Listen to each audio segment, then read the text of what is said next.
Hi everyone, my name is Sarah and welcome to Abundantly Minimal. This is episode 2 of our Minimal Monday series.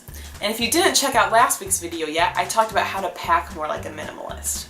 But today we're going to talk more about how you can make your travel itinerary more minimalist. Now I'm not talking about the minimalist of do absolutely nothing and lay on a beach.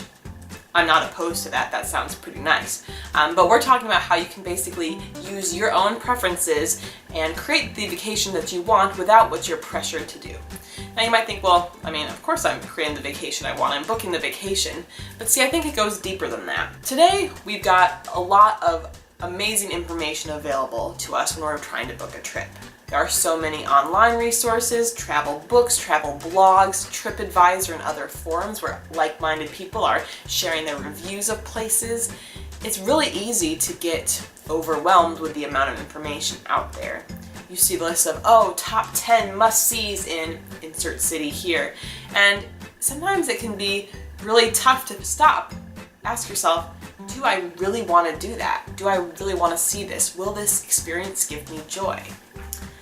And I think it's easy for us to not ask those questions and just to book these things and travel this certain way, even if that's not what we want. An example of this, going back to last summer, my husband and I took a trip to Europe and we visited Florence, Italy. Now, Florence is absolutely stunning. We loved it. Such a beautiful city. But our first day in Florence, we discovered this the hard way of not traveling like minimalists there in terms of our itinerary. If you know a little bit about Florence, you'll know some of these attractions, but in the morning we had early tickets to see Michelangelo's David, as well as there's a collection of art in there as well. We also had tickets for early afternoon, maybe around noon or 1, to see the Uffizi Gallery, which also has a major collection of different art pieces. And then we finished seeing Michelangelo's David in those galleries earlier in the morning than we expected, and so we had some time, and well, the Duomo's right there. One of the top rated things is to go to the cupola, or the top of the dome part, and you can get a beautiful view of Florence. So we're like, well, let's go check that out. At least at that time, it was the #1 rated thing to do on TripAdvisor, and so we weren't alone in doing that. And so there was a very long line. We were basically just all packed together. It ended up, just to get to the top of that dome and back down again, it took about 2 hours. And throughout that time, we were really stressed about making it to the Uffizi Gallery on time, that we only really spent about 10 minutes up at the top looking at the views because we were very preoccupied. This particular experience shows that we weren't really being minimalist in a couple ways. The first of which, having multiple scheduled things all packed together. Had we completely skipped doing the Duomo dome portion that morning, we probably would have been a little bit more relaxed and had a nicer morning.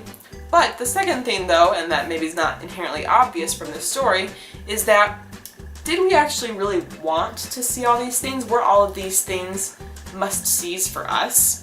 If you were to look at a list of top things to do in Florence, I'm sure all 3 of those are on the list. But, the thing is, my husband and I, we're just not huge fans of certain types of art. Now, that might sound like a little bit classless to say something like that, but the truth is, I don't find the same joy in walking around an art museum as I would in a history museum, or looking at different architecture as I walk through city streets or sculpture or nature. I don't get as much joy in looking at paintings, and a lot of it was paintings. And so, to understand yourself and know that even though that might be a must-see in whatever city you're visiting, does it bring you joy? Will it bring you joy to see that? After a while, for my husband and I, we both just felt like we were just walking through the same kind of thing. Were we taking the time to read things? No, we didn't really care. Maybe we think optimistically as we're booking these trips that, I'm going to immerse myself in the art of Florence. And the truth is, what are my most positive memories of Florence I took away? Amazing food, beautiful bridges that we enjoyed walking across, just sitting in front of the Pitti Palace, people watching and just, relaxing, taking it all in. Those are some of our favorite moments, and you don't have to book those. You don't have to. Those aren't going to be things that show up on TripAdvisor. Maybe the restaurants, I guess. But what I'm trying to say here is that it's most important for you, whatever type of trip you're on, to really question, what is it that I want to do, and is this something that's going to bring value to me? The same thing goes for if you have friends or family members or even coworkers who have been to these places before and say, oh, you have to go to this, check this out. Again, those kind of things, even though you might have that personal bias, don't necessarily just 100% assume that you must do it because of their recommendation. People are very quick to throw in their recommendations, and that's so kind of them. But again, at the end of the day, you're the one who's going on the trip, you're the one who's paying for the trip. You want to make sure it's the kind of trip that you want.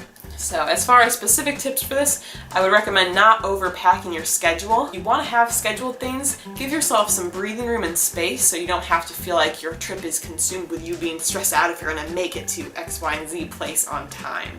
Sleep in if you want to. Who says you have to be sightseeing from 8 a.m. until whatever you want? We definitely enjoy sleeping in, so hey, just enjoy yourself. Enjoy the unplanned moments and the simple pleasures. If you're so focused on seeing these must-sees, you might miss some of the more casual opportunities that might come up, such as watching a certain street performer, taking some time to enjoy a delicious pastry at a nearby bakery.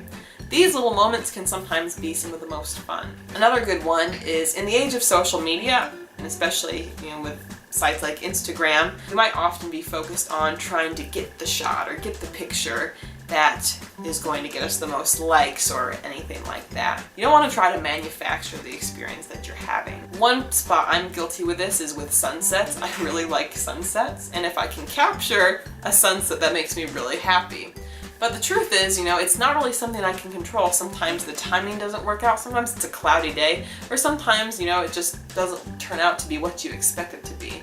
But you can't really get upset about that. I think it's best to not have those kind of expectations and live in the moment. If a sunset works out and you can capture it beautifully, awesome. But if it doesn't, enjoy the other beauty instead. You can find that delight and joy in the little things or in, those everyday moments that happen. And if you're open to that, if your eyes are open to that, then I think you'll find that beneficial. So those are just a couple of my tips as far as how to plan the trip that you want. Really, the bottom line is just to make sure whatever you are planning in your trip, that you are really listening to what you care about and what your desires are, so you can make the most of it rather than having, that stereotypical trip that anyone who follows your top 10 must-sees is going to see. So really personalize that for you. Let me know what you think down below in the comments, and thank you so much for watching. If you like what you see and want to stay updated when I post new videos, go ahead and hit that subscribe button down below and check out the other social media links as well. Thank you so much for watching. I'll see you on Friday for Food Friday. Bye!